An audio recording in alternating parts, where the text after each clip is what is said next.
আসসালামু আলাইকুম এভরিওয়ান। বাবা সাহেব গল্পের 10 নম্বর পার্ট। তো চলো বেশি কথা না কইয়া গল্প শুরু করা যাক।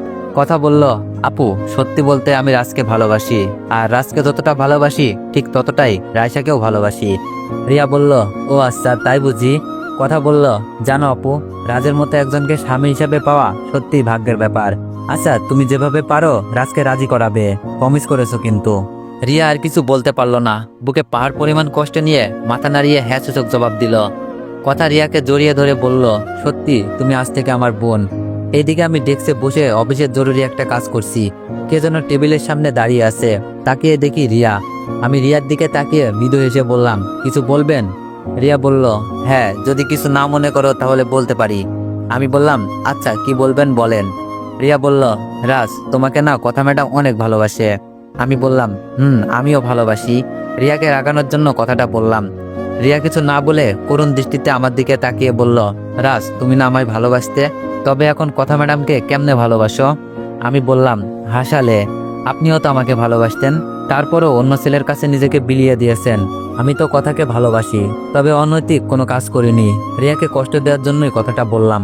রিয়া আমার কথা শুনে মুচকে এসে বলল, জানো ভালোই যেহেতু কথা ম্যাডামকে বাসো, তাহলে এক কাজ করো, তাকে বিয়ে করে ফেলো। রাশাও একটা মা পাবে আর তুমিও একটা বউ পাবে। আমি বললাম, তাই ভাবছি। রিয়া এবার আর চোখের পানি ধরে রাখতে পারলো না। রিয়া বলল, আচ্ছা ভালো থেকো। আমি বললাম, আচ্ছা। রিয়া রুম থেকে বের হয়ে সোজা বাসায় চলে গেল। বাসায় গিয়ে দরজা বন্ধ করে অনেকক্ষণ কান্না করলো। এইদিকে কথা রাইসাকে নিতে যেতে স্কুলে চলে যায়। কথা স্কুলে গিয়ে দেখে রাইসা বারান্দায় বসে কাঁদছে। রাইসার কান্না দেখে কথার বুকের ভেতরটা কেমন করে উঠলো। দৌড়ে রাইসার কাছে গিয়ে বলল, আমার মামুনিটা কাঁদছে কেন? রাইসা কথাকে জড়িয়ে ধরে কেঁদে দিল। কথা বলল, কি হলো মামুনি, কাঁদছো কেন? বলো কি হয়েছে তোমার? রাইসা কাঁদতে কাঁদতে বলল, জানো আন্টি, সবার মা আছে, আমার মা নেই। বাবাকে বলতেও পারি না, বাবা কষ্ট পাবে বলে। আজ রাতুল আমাকে বলেছে তোর মা নেই, আর মাকে নিয়ে অনেক গল্প বলেছে। ওর মা ওকে অনেক আদর করে। কথা বলল, কে বলেছে তোমার মম নেই? আমি তোমার মম। কেউ যদি বলে তোমার মমকে, তখন আমার কথা বলবে। রাইসা বলল, সত্যি তুমি আমার মম? কথা বলল, হ্যাঁ আজ থেকে আমিই তোমার মম। রাইসা বলল, না না, তোমাকে মম ডাকা যাবে না, বাবাই রাগ করবে। আর বাবাই রাগ করলে অনেক কাঁদে, বাবাই কাঁদলে পরে আমারই তো কষ্ট হবে। বাবাই যদি বলে তুমি আমার মম, তাহলে ঠিক আছে। কথা রাইসার কথা শুনে রাইসাকে বুকের সাথে চেপে ধরলো। রাইসার ছোঁয়াতে কথা আজ মাতৃত্বের এক অজানা অনুভূতি ফিল করছে। রাইসা মামুনি, তোমার বাবাই যদি তোমাকে মম ডাকতে বলে, আমাকে তুমি মম ডাকবে? রাইসা বলল, হ্যাঁ ডাকবো তো। আচ্ছা তাহলে শোনো, তোমার বাবাইকে আমি যেভাবে বলতে বলবো সেভাবে বলবে। কথা রাইসাকে কানে কানে অনেক কথা বলে দিল। রাইসা লক্ষ্মী মেয়ের মতো বলতে রাজি হয়ে গেল। বিকালবেলা কথা রাইসাকে নিয়ে সোজাসুজি অফিসে এসে পড়ল। আমি ডেস্কে বসে বসে রিয়ার সাথে কাটানো স্মৃতিগুলো মনে করছি। হঠাৎ রাইসা বাবাই করে ডাক দিয়ে আমাকে জড়িয়ে ধরল। বাবাই তুমি আর কত কাজ করবে, চলো বাসায় যাই। আমি বললাম, এখনই বাসায় যাব? এখন বাসায় গেলে তো তোমার কথা ম্যাডাম আমার চাকরি খেয়ে দিবে। রাইসা বলল, কি বললে? কে তোমার চাকরি খাবে? আমি তার চাকরি খেয়ে দিব। আমি বললাম, তাই বুঝি? রাইসা বলল, হ্যাঁ তাই, কারণ তুমি অফিসেও আমার হুকুমে চলবে। এইদিকে রাইসার কথা শুনে কথা দরজায় দাঁড়িয়ে এক প্রকার হেসেই দিল। আমি কিছু না বলে রাইসাকে নিয়ে বাসায় চলে আসলাম। রাত্রেবেলা রাইসা ঘুমিয়ে গেলে বিছানার নিচ থেকে রিয়ার ছবিটা বের করে বুকের ওপর রেখে একা একাই কথা বলছি আর চোখের পানি ফেলছি। হঠাৎ কারো স্পর্শ টের পেলাম। কপালে একটা পাপ্পি দিয়েই বলল, বাবাই তুমি কাঁদছো কেন? আমি বললাম, কই কাঁদছি না তো। রাইসা বলল, সি বাবাই, তুমি না বলেছো মিথ্যা বলা ভালো না? আমি বললাম, হ্যাঁ বলেছি তো। রাইসা বলল, তো মিথ্যা কেন বলছো? রাইসা আমার চোখের পানি মুছে দিয়ে বলল, বাবাই তোমাকে একটা কথা বলবো, রাখবে? আমি বললাম, কি কথা মামুনি? তোমার সব কথাই তো আমি রাখি। রাইসা বলল, জানি তো। আমি বললাম, আচ্ছা তাহলে বলো কি করতে হবে আমার। রাইসা বলল, বাবাই বেশি কিছু না, তার আগে আমার মাথা ছুঁয়ে প্রমিস করো আমার কথা রাখবে। আমার হাতটা রাইসার মাথায় রাখলাম। আমি রাইসার মাথা থেকে হাতটা সরিয়ে বললাম, হ্যাঁ মামুনি রাখবো, বলো।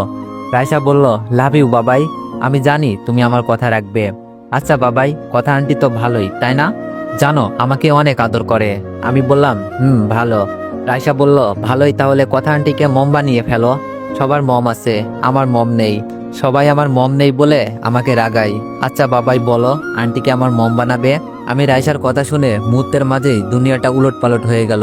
কি বলবো কিছুই ভেবে পাচ্ছি না। রাইসার মাথা ছুঁয়ে প্রমিস করেছি, যদি কথাকে বিয়ে না করি তাহলে কেমন হবে। রাইসা যে আমার জীবন। রাইসা বলল, কি হলো বাবাই, তুমি কিন্তু আমাকে কথা দিয়েছো। বলো বাবাই, কথা আন্টিকে মম বানিয়ে নিয়ে আসবে। আমি বললাম, মা, মম বানিয়ে নিয়ে আসবো। আমি যে আমার মাটাকে কথা দিয়েছি। রাইসা বলল, আচ্ছা বাবাই, তোমার ফোনটা দাও তো। আমি বললাম, এত রাতে ফোন দিয়ে কি করবে? রাইসা বলল, দাও না। আমি বললাম, এই নাও। রাইসা ফোনে কার কাছে যেন নাম্বার তুলে ফোন দিয়ে বলল, হ্যালো মম। বাবাই রাজি হয়েছে। Love you mom. কাল সকালে আমাদের বাড়ি এসে পড়ো, কেমন? কথা রাইসার মুখে এমন কথা শুনে আনন্দ কেঁদে ফেলল। রাজকে নিজের করে পাবে, বিশ্বাস হচ্ছে না। রাইসা বলল, কি হলো মম, কথা বলছো না কেন? কথা বলল, বলছি তো মামুনি, কাল সকালে আসবো, আমাকে যে আসতেই হবে। কথা ফোনটা কেটে দিয়ে অজু করে 2 রাকাত নফল নামাজ পড়ে নিল। এইদিকে রিয়ার কোনোভাবেই ঘুম হচ্ছে না, খুব একা একা লাগছে। অফিসের কথা ভাবতেই রিয়ার চোখে জল এসে পড়ে। রাজের একটা ছবি বের করে রিয়া দেখতে লাগে। ছবিটার দিকে তাকিয়ে থাকতে থাকতে কখন যে ঘুমিয়ে যায় ঠিক নেই। এইদিকে আজ কথা আর রাজের বিয়ে। বিয়ের সাজে রাজকে খুব সুন্দর লাগছে। এতটা মানুষ সুন্দর হয় কিভাবে? রাজের সামনেই একটা স্টেজে কথা আর রাইসা বসে আছে। রাইসা কথার কোলে বসে আছে। কথা রাইসার মাথায় হাত বুলিয়ে দিচ্ছে। বিয়ে বাড়িতে নীল লাল বাতির আলো আজ রিয়ার কাছে বড্ড অসহায় লাগছে। হঠাৎ সবাই বলে উঠল, কাজী এসেছে। কাজী যখন কথাকে কবুল বলতে বলে, কথা যখন কবুল বলে কাবিননামায় সাইন করবে, এমন সময় রিয়া চিৎকার দিয়ে বলে উঠল, এই বিয়ে হতে পারে না। রাজ আমার স্বামী আর রাইসা আমার মেয়ে। এই বিয়ে যদি হয় তাহলে আমার লাশের উপর দিয়ে হবে। কথা রিয়ার কথা শুনে বলে উঠল, আপু তুমি না আমার বোন হও, তবে বোন হয়ে বোনের স্বপ্ন নষ্ট করতে চাচ্ছ কেন? রিয়া বলল, আমি আর পারছি না কথা। রাজ অন্য কারো হোক তা আমি মানতে পারবো না। আমি রাজকে ছাড়া বাঁচবো না। রাইসা বলল, আপনি কে? আপনি এমন করছেন কেন? আর আপনি আমাকে আপনার মেয়ে বলছেন কেন? যেদিন আপনি আমার অসুস্থ বাবাইকে রেখে অন্য ছেলেকে বিয়ে করেছেন, তখন আমি আর আমার বাবাই আপনাকে বিয়ে করতে না করেছিলাম। আর আপনি কি বলেছেন? আমার অসুস্থ বাবাই সেদিন কেঁদেছে ছোট্ট শিশুর মতো। আজ আপনি আমাদের আবার কষ্ট দিতে আসছেন? আপনি প্লিজ চলে যান। আপনি আমার মা হতে পারেন না। আপনি আমার বাবাইকে ভালোবাসলে অসুস্থ বাবাইকে রেখে আপনার বসকে বিয়ে করতেন না। জানেন, এখনো আমার বাবাই আপনার জন্য কাঁদে। আমি আর আমার বাবাইকে কাঁদতে দিতে দিব না। হঠাৎ রিয়ার ঘুম ভেঙে যায়। রিয়ার বুঝতে বাকি থাকে না সে স্বপ্ন দেখলো। ঘড়ির দিকে তাকিয়ে দেখে সকাল 9টা বাজে। ঘুম থেকে উঠেই চলে যায় রাজের বাসায়। বাসায় দরজা ধাক্কা দিতেই দেখে কথা রাজকে জড়িয়ে ধরে আছে। রাজকে এভাবে দেখে রিয়ার ভিতরের আত্মাটা যেন বেরিয়ে আসছে। রিয়া বলল, এই কথা কি করছো, ছাড়ো, এটা ঠিক না।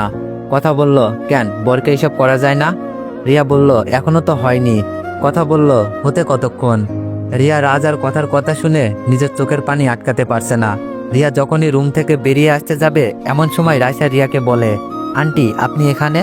রাইসার কথায় কথা আমাকে ছেড়ে দিয়ে রিয়ার দিকে তাকাই। কথা বলল, আপু আপনি এখানে? রিয়া বলল, আর বলো না, তুমি যা বলেছিলে সেই কথাটা বলতে আসছিলাম। কথা রিয়াকে জড়িয়ে ধরে বলল, আপু দোয়া করো, রাজ রাজি হয়ে গিয়েছে। সামনে মাসেই আমাদের বিয়ে, তুমি কিন্তু সারাদিন থাকবে। চলো আমরা সবাই বিয়ের কার্ড বানাতে যাব। কথা রিয়াকে সহ আমাকে নিয়ে গাড়িতে উঠল। রাইসা আমার কোলে ঘুমিয়ে গেছে। কথা আমার পাশে বসে আছে। রিয়া বারবার আমার দিকে আর চোখে তাকাচ্ছে। আমি রাইসার মাথায় হাত বুলিয়ে দিচ্ছি। হঠাৎ কথা আমার গালে চুমু দিয়ে দেয়। রিয়া এটা দেখার সাথে সাথে চিৎকার দিয়ে বলে উঠল, রাজ তেলাপোকা। রিয়ার মুখে তেলাপোকার কথা শুনে কথা চিৎকার দিয়ে উঠল। কথা তেলাপোকাকে ভীষণ ভয় পায়। এইদিকে রাইসা উঠে পড়ল। আমার আর বুঝতে বাকি রইল না এটা রিয়া ইচ্ছা করেই করলো, কারণ রিয়ার ছলছল মুখ যে এটাই বলছে। রাইসা বলল, আচ্ছা মামুনি, তুমি কি বিয়েতে শাড়ি পরবে? কথা বলল, হ্যাঁ। রাইসা বলল, তাহলে লাল রঙের শাড়ি পরবে, কেমন? আচ্ছা রিয়া আন্টি, লাল রঙের শাড়ি পরলে মমকে সুন্দর লাগবে না? রিয়া বলল, একদম রাজকুমারী লাগবে। কথাটা বলতে গিয়ে রিয়ার কণ্ঠস্বর আটকে গেল। রাইসা বলল, জানো বাবাই, আমি কিন্তু নীল শাড়ি পরবো। আমি বললাম, তাই বুঝি? রাইসা বলল, কারণ আমি যে বরের মা, তাকে তো শাড়ি পরতেই হবে। ড্রাইভার গাড়ি থামিয়ে বলল, স্যার এসে পড়েছি আমরা, এখানে খুব ভালো কাঠ বানাই। আমরা সবাই যখন গাড়ি থেকে নামতে যাব, ঠিক তখনই ড্রাইভার বলল, কথা ম্যাডাম, বিয়াদুপি না নিলে আপনাকে একটা কথা বলতে চাই। কথা বলল, বলেন। ড্রাইভার বলল, ম্যাডাম সত্যি বলতে আমি ভেবেছিলাম আপনার অফিসের একজন কর্মচারীর সাথে আপনার বিয়ে হচ্ছে, সাথে একটা মেয়ে। কোনো পাগলও এই বিয়ে করবে না, কিন্তু না, এখন মনে হচ্ছে আপনি সত্যিই বড়ই ভাগ্যবতী। এমন একটা মেয়ে আর এমন একটা স্বামী পেতে যাচ্ছেন, যা সত্যি যে কোনো মেয়ের জন্য গর্বের বিষয়। কথা বলল, আচ্ছা ধন্যবাদ মুকলেশ ভাই। মুকলেশ ভাই বলল, ম্যাডাম আপনি আমাকে ভাই ডাকলেন? কথা বলল, হ্যাঁ। মুকলেশ ভাই বলল, আমার অনেক ভালো লাগছে। এইদিকে রিয়া কিছু না বলে হনহনিয়ে মার্কেটে গিয়ে ঢুকলো। বিয়ের কার্ডের অনেকগুলো ডিজাইন দেখছি, কোনোটাই পছন্দ করতে পারছি না। কথাও কনফিউশনে আছে। কথা দুটো কার্ড নিয়ে রিয়াকে বলল, দেখো তো বোন, কোন কার্ডটা সুন্দর, তুমি যেটা বলবে সেটাই ছাপা হবে। রিয়া এবার কান্না আটকাতে পারলো না, কেঁদেই দিল। রিয়ার কান্না দেখে কথা অবাক হয়ে যায়। কি হলো আপু, কাঁদছো কেন এভাবে? রিয়া কিছু না বলে আরো ফুপিয়ে কেঁদে দিল। কথা বলল, আপু কি হয়েছে বলো, এভাবে কাঁদছো কেন, কেউ কিছু বলেছে তোমাকে? রিয়া চোখের পানি মুছতে মুছতে বলল, জানো আপু, ছোটবেলায় মা মরে গেছে। জীবনে কেউ আমাকে এতটা ইম্পর্টেন্স দেয়নি, কিন্তু আজ সামান্য কর্মচারীকে তোমার বিয়ের মতো এত বড় একটা বিষয়ে পছন্দ করতে দিয়েছো। এই আনন্দে কান্না আটকাতে পারলাম না। নীল কালারটি নাও, সুন্দর লাগবে। কথা রিয়াকে জড়িয়ে ধরে বলল, সত্যি তুমি আমার বোন, আর শোনো, বিয়েতে সব দায়িত্ব তুমি পালন করবে। রিয়া মাথা নাড়িয়ে হ্যাঁ সূচক জবাব দিল। কার্ড ছাপাতে দিয়ে সোজা বাসায় চলে আসলাম। কথা তাদের বাসায় চলে গেল। বিয়ের ডেটও ফিক্স। রায়সাকেও কথা দিয়েছি কথাকে বিয়ে করব, কিন্তু সত্যি কি আমি কথাকে ভালোবাসতে পারবো? যেই মন রিয়াকে দিয়েছিলাম সেই মন কথাকে কি দিতে পারবো? আমি যে এখনো রিয়াকেই ভালোবাসি। আমি জানি রিয়াকে কখনো আর কাছে নিতে পারবো না, কারণ বিশ্বাস কাছের টুকরোর মতো, যা একবার ভাঙলে আর জোড়া লাগে না। কিন্তু রিয়াকে তার সামনে যতটা ঘৃণা করি, কিন্তু তার চেয়ে আড়ালে তার চেয়ে শতগুণ বেশি ভালোবাসি। আর কয়েকটা দিন তারপর হয়ে যাব অন্য কারো, তখন কি করব?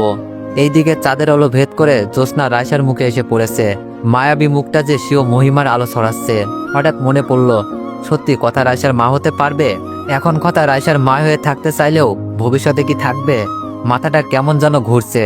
যদি কথা রায়সাকে পরে না দেখতে পারে, আমি যে রায়সার কষ্ট সহ্য করতে পারবো না। রায়সা যে আমার বেঁচে থাকার একমাত্র সম্বল। রায়সার মাথায় হাত বুলাচ্ছি আর এইসব ভাবছি। এইদিকে কথা ঈশান নামাজ শেষ করে যখন তার রুমে আসলো, এমন সময় কথার বাবা দরজায় নক করে বলল, মা আসবো? কথা বলল, হ্যাঁ আসো। কথার বাবা বলল, কেমন আছিস মা? কথা বলল, বাবা অনেক ভালো, আমি সবচেয়ে হ্যাপি। আর হ্যাপি হওয়ার পেছনে মূল সহায়ক তুমি। তুমি আমার সব আবদার মেনে নিয়েছ।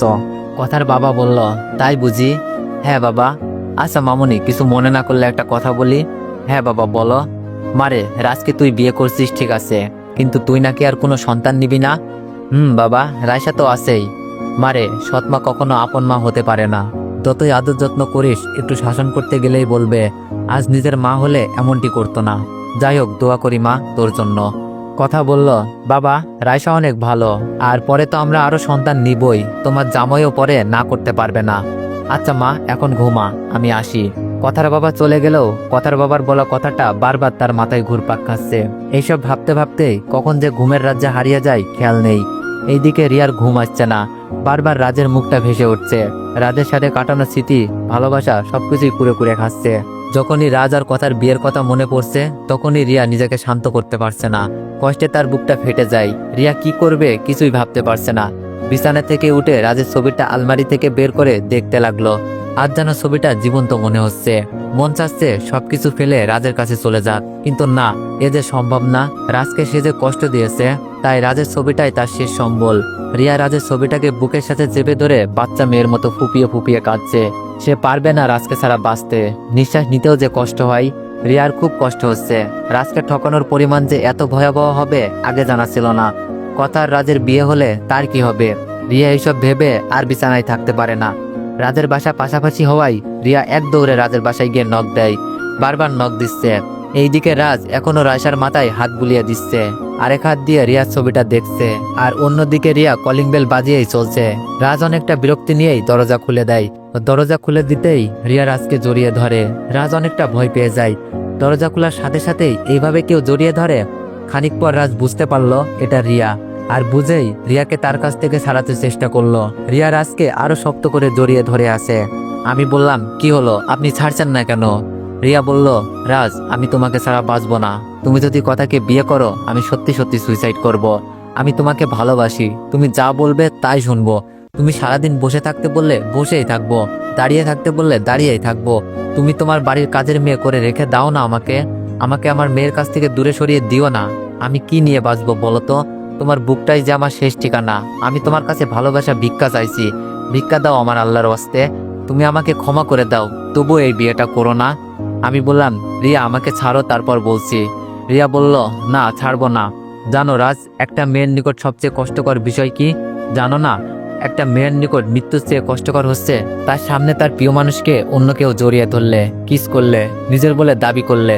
জানো সেদিন গাড়িতে কথা তোমাকে যখন কিস করে তখন আমার কলিজা এপর আর ওপর হয়ে যায়। আমি পারি না সহ্য করতে। তার চেয়ে বরং তুমি আমাকে মেরে ফেলো, তবুও কথাকে বিয়ে করো না। রিয়াকে বুক থেকে সরিয়ে দিয়ে বললাম, জানো রিয়া, আমি তোমার স্বামী না। হ্যাঁ, একসময় ছিলাম, তবে ডিভোর্স হয়ে যাওয়ার পর আমি তোমার কাছে পরপুরুষ। আর হ্যাঁ, এখন শোনো, একটা ছেলের কাছে মৃত্যু চেয়ে কষ্ট দেয় কি জানো? জানো না? সেটা হচ্ছে তারই সামনে তার স্ত্রী যখন অন্য ছেলের সাথে পরকিয়া করে, যা তুমি করেছো। বলো কি দোষ ছিল? হ্যাঁ, দোষ হয়তো ছিল, আমি পঙ্গু ছিলাম। আচ্ছা, আমি কি পঙ্গু ইচ্ছা করে হয়েছি? আমার আল্লাহ খুশি হয়ে আমাকে পঙ্গু বানিয়েছে। তিনি হয়তো সত্যিকারের ভালোবাসাটা আমাকে উপলব্ধি করিয়েছেন। রিয়া আমার মুখে এমন কথা শুনে দুপা ঝাপটে ধরে বলতে লাগলো, রাজ, আমাকে ক্ষমা করে দাও, দাও না তোমার পায়ের নিচে একটু স্থান। আমি যার পারছি না, আমার কলিজাটা খাকা করছে, বুকটা ফেটে যাচ্ছে। বলো কি করলে আমাকে ক্ষমা করবে? তাই করব, তবু আমাকে ছেড়ে যেও না, একটু বুকে নিবে আমায়। রিয়ার চোখের পানিতে পানিতে পা ভিজে যাচ্ছে, হৃদয়ে রক্তকরণ হচ্ছে, আর পারছি না। রিয়া বারবার বলছে আমাকে বুকে নাও না একটুখানি, খুব কষ্ট হচ্ছে আমার, আর সহ্য করতে পারলাম না। টান দিয়ে রিয়াকে বুকে টেনে নিলাম, শক্ত করে জড়িয়ে ধরলাম। রিয়া আমাকে শক্ত করে জড়িয়ে ধরলো। রিয়ার চোখের পানিতে শার্ট ভিজে যাচ্ছে, মাথায় হাত বুলিয়ে দিচ্ছি, তবুও কেঁদে যাচ্ছে। হঠাৎ মনে পড়লো রায়সার মাথা ছুঁয়ে প্রমিস করার কথা, সাথে অসুস্থ অবস্থায় রিয়া আর সাইফের কথা। পারলাম না বুকে রাখতে। রিয়াকে এক ধাক্কায় বুক থেকে সরিয়ে দিয়ে বললাম, ক্ষমা করো আমায়, তোমাকে ভালোবাসা যায়, বুকে নেওয়া যায় না। আর বিয়ে আগামী সপ্তাহে কথাকেই করব। তো এভরিওয়ান, এত কষ্ট করে ভিডিওগুলো বানাই, তোমরা তেমন সাপোর্ট করো না।